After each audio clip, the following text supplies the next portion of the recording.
Begin configuring your feed from the content menu by selecting the Customer Service Tips tile.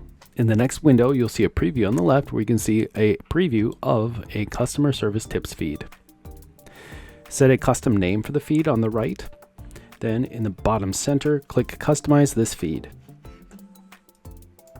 Customizations available are delivery method. Delivery methods are HTML, media RSS, direct URL, or JSON data. Click Create Feed to create your Customer Service Tips feed. This feed is included in the Everything plan. Learn more about subscriptions and the Everything plan at screenfeed.com/pricing or click on the video. Did you know that ScreenFeed is more than just ready-made feeds? We are your custom data integration and design partner in the digital signage space.